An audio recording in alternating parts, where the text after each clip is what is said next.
ಗಿಳಿಯ ಹೃದಯವಂತಿಕೆ.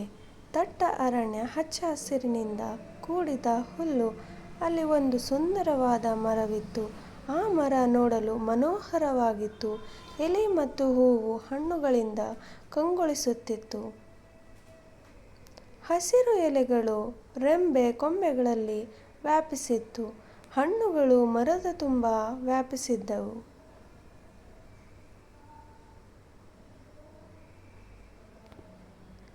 ಆದ್ದರಿಂದ ಅಲ್ಲಿ ಅನೇಕ ಪಕ್ಷಿಗಳು ಆ ಮರದ ಮುಖಾಂತರವೇ ಜೀವನ ನಡೆಸುತ್ತಿದ್ದವು.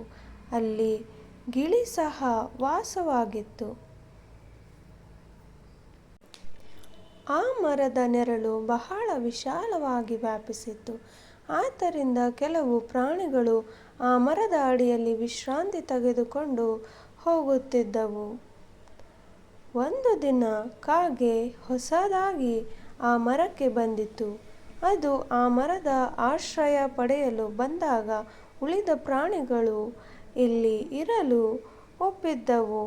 ಮರುದಿನ ಗಿಡುಗ ವಾಸಕ್ಕೆ ಬಂದಿತು. ಗಿಳಿಗೆ ಮರದ ಮೇಲೆ ಕನಿಕರ ಉಂಟಾಯಿತು.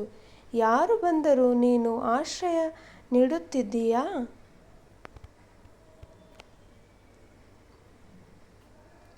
ನಿನ್ನ ಗುಣ ಅಮೋಘವಾಗಿದೆ. ನೀನು ನಿನ್ನ ಕಡಿಯಲು ಬಂದವರನ್ನು ಅವರಿಗೆ ನೆರಳು ನೀಡಿಬಿಡುವೆ ಎಂದು ಗಿಳಿ ಹೊಗಳಿತು.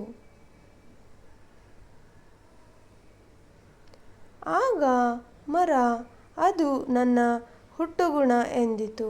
ಮರುದಿನ ಗಿಡುಗ ಮರವನ್ನು ಕೊಕ್ಕಿನಿಂದ ಕುಕ್ಕುತ್ತಿತ್ತು. ಇದರಿಂದ ಕೋಪಗೊಂಡ ಗಿಳಿ, ಹಾಗೆ ಮಾಡಬೇಡ, ಇದರಿಂದ ಮರಕ್ಕೆ ನೋವಾಗುತ್ತದೆ ಎಂದು ಗದರಿಸಿತು. ಆಗ ಮರ, ಗಿಳಿರಾಯ ಇರಲಿ, ಅದು ಆಹಾರಕ್ಕಾಗಿ ಕುಕ್ಕುತ್ತಿದೆ ಎಂದಿತು.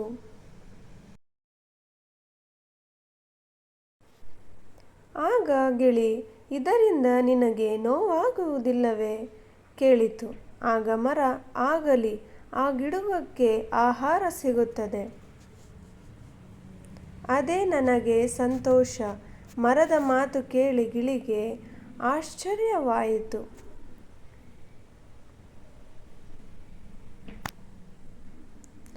ಒಂದು ದಿನ ಮರ ಇದ್ದಕ್ಕಿದ್ದಂತೆ ಒಣಗತೊಡಗಿತು. ಎಲ್ಲ ಪಕ್ಷಿಗಳು ಹಾರಿ ಬೇರೆ ಕಡೆ ವಲಸೆ ಹೋದರು. ಗಿಡುಗನು ಹೊರಟು ಹೋಯಿತು. ಇದರಿಂದ ಗಿಳಿಗೆ ತುಂಬ ಬೇಸರವಾಯಿತು. ಮರ ಚೆನ್ನಾಗಿ ಇದ್ದಾಗ ಇದರ ಆಹಾರ ತಿಂದು ಈಗ ಮರಕ್ಕೆ ಕಷ್ಟ ಬಂದಾಗ ಅದಕ್ಕೆ ಸಹಾಯ ಮಾಡದೆ ಬೇರೆ ಕಡೆ ಹೋದರಲ್ಲ, ಒಬ್ಬರಿಗೂ ಹೃದಯವಂತಿಕೆ ಇಲ್ಲವಲ್ಲ ಎಂದು ಬೇಸರಗೊಂಡಿತು.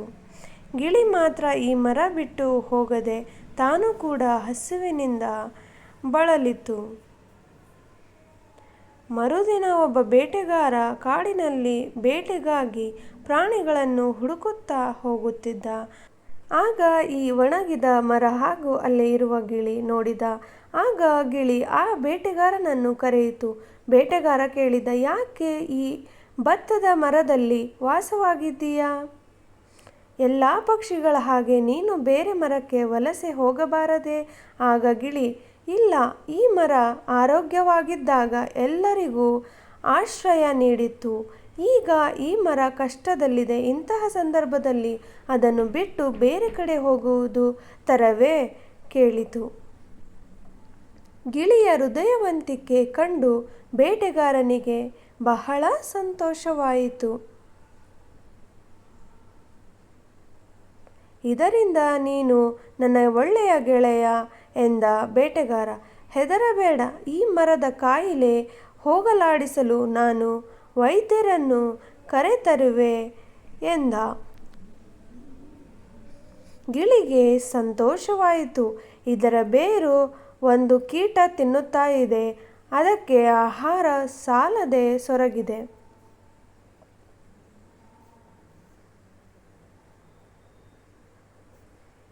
ಈ ಮರದ ಬುಡಕ್ಕೆ ಆ ಕೀಟ ಹೋಗಲು ಒಂದು ಔಷಧ ನೀಡುವೆ. ದಿನಾಲೂ ರಾತ್ರಿ ಹಾಕಿರಿ, ಕೀಟ ಸಾಯುತ್ತದೆ. ನಂತರ ಮರ ಮೊದಲಿನ ಹಾಗೆ ಹಸಿರಾಗುತ್ತದೆ ಎಂದು ವೈದ್ಯರು. ಗಿಳಿ ಪ್ರತಿನಿತ್ಯವೂ ಔಷಧ ಹಾಕಿತು. ಕೆಲವು ತಿಂಗಳ ನಂತರ ಮರ ಹಸಿರಿನಿಂದ ಕಂಗೊಳಿಸಿತು, ಮೊದಲಿನ ಹಾಗೆ ಆಯಿತು. ಗಿಳಿಗೆ ಮರ ಧನ್ಯವಾದ ಹೇಳಿತು.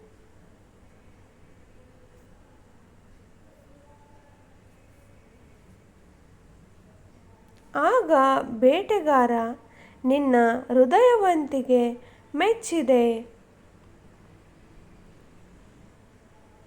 ಕಷ್ಟದಲ್ಲಿರುವಾಗ ನಿನ್ನ ಸಹಾಯದ ಮನೋಭಾವ ನನಗೆ ತುಂಬ ಹಿಡಿಸಿತು ಎಂದು ಬೇಟೆಗಾರ ಗಿಳಿಯನ್ನು ಹೊಗಳಿದ.